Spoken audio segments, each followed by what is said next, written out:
ভোগালীর উৎসব মুখর পরিবেশেও প্রতিবাদে উত্তাল সশল। সরকারের সুমতি হোক, অগ্নি দেবতার কাছে প্রার্থনা কর্মচারীদের। বিহুর দিনে পরিজন থেকে দূরে থেকে আবেগপ্রবণ 108 কর্মচারীরা। মকর সংক্রান্তি বা ভোগালী বিহুতে গোটা রাজ্য যখন ভেড়াঘর জ্বালিয়ে পিঠে পুলি খেয়ে উদযাপন করছে, ঠিক সেই সময়ে ন্যায্য প্রাপ্তির দাবিতে পরিবার পরিজন থেকে দূরে থাকতে হচ্ছে 108 কর্মচারীদের।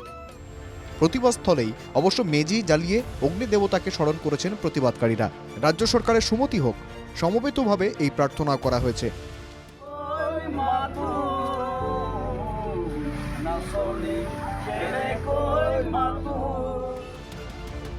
এই ছবিগুলির দিকে তাকালেই স্পষ্ট হয়ে যায় পুরো চিত্রটা।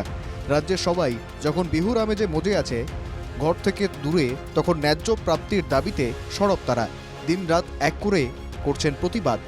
গত নভেম্বর থেকেই 108 কর্মচারীদের এই প্রতিবাদ চলে আসছে, কিন্তু কোনো গুরুত্বই দিচ্ছে না রাজ্য সরকার। ফলে বিহুর দিনেও প্রতিবাদী কর্মসূচিতে সামিল হতে হচ্ছে তাদের। আচলতে খুব দুখ লগা কথা, আজি বিহুৰ দিনত আমি ইয়াত বিহু উদযাপন কৰিবলগীয়া হৈছে। আৰু এই জিভিকে এম নামৰ যিটো বহিৰাগত প্ৰতিষ্ঠান আছে, তেওঁলোকে আমাক আচলতে এই যি আমাৰ অসমীয়া স্বাভিমান বিহু, বাপৰিয়ান বিহু, এইবিলাক আচলতে আমাক তেওঁলোকে উদযাপন কৰিব নিদিবৰ কাৰণে এনেকুৱাবিলাক কৌশল কৰিছে। তেওঁলোকে বিহুৰ আগত আমাক দৰমহা দিয়া নাই, ভাবিছে তেওঁলোকে আমি বিহুটো ৰোধ কৰিব পাৰিম নি।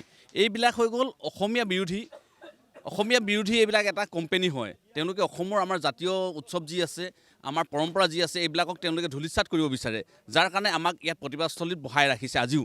অথচ আমাক দৰমহা দিয়া নাই, ভাবিছে বিহু পাতিব নোৱাৰিব নেকি। কিন্তু আমাক দৰমহা নহ'লেও আমাৰ যি জাতীয় উৎসৱ, আমাৰ যি পৰম্পৰা, আমি সেইটো পৰম্পৰা য'তেই নাথাকোঁ কিয়, যেনেকৈ নহওক আমি উদযাপন কৰিমেই। সেয়েহে অনুষ্টুপীয়াকৈ হ'লেও আমি এই চচলত গুৱাহাটীহেন মহানগৰীত আমি সেই সুদূৰ কাকপথাৰৰ পৰা আহি ইয়াত মানে আমি বিহু উদযাপন কৰিছোঁ। রাজ্যের বিভিন্ন প্রান্ত থেকে আসা এই কর্মচারীরা আবেগপ্রবণ হয়ে পড়েছেন পরিবার পরিজনদের কথা মনে করে।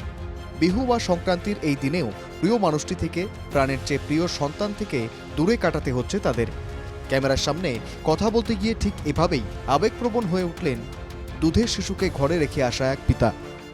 খুব দুখ লাগিছে, আজি বিহু বতৰত আমি এনেদৰে চচলত বিহু উদযাপন খোৱাৰ বাবে খুব দুখ লাগিছে। গাঁওখনত থাকিব পৰা নাই, ঘৰৰ মা দেউতাক আজি মা দেউতাৰ লগত কথা পাতিব পৰা নাই, ল'ৰা ছোৱালীৰ লগত কথা পাতিব পৰা নাই, মানুহজনীক আনকি ঘৰৰ বিহু উদযাপন কৰিবৰ কাৰণে টকা পইচা দিব পৰা নাই। আমি নৱেম্বৰ মাহত সম্পূৰ্ণ কাম কৰিছোঁ। নৱেম্বৰ মাহত কাম কৰাৰ পিছতো আমাৰ প্ৰায় কৰ্মচাৰীসকলক চেলাৰী পৰা বঞ্চিত কৰিলে, দৰমহাৰ পৰা বঞ্চিত কৰিলে, আজিলৈ নিদিলে এই কোম্পানীটোৱে। 108 কর্মীদের দাবি শীঘ্রই রাজ্য সরকারকে তাদের দাবি মেনে নিতে হবে, অন্যথায় বৃহত্তর আন্দোলনে যেতে বাধ্য হবেন তারা। কিন্তু প্রশ্নটা হলো, স্থায়ী চাকরি সহ 108 কর্মচারীদের এক প্রস্থ এই দাবি কি মেনে নেবে অসম সরকার, না এইভাবেই মাসের পর মাস প্রতিবাদী করে যেতে হবে তাদের? Bureau report, NK TV Bangla.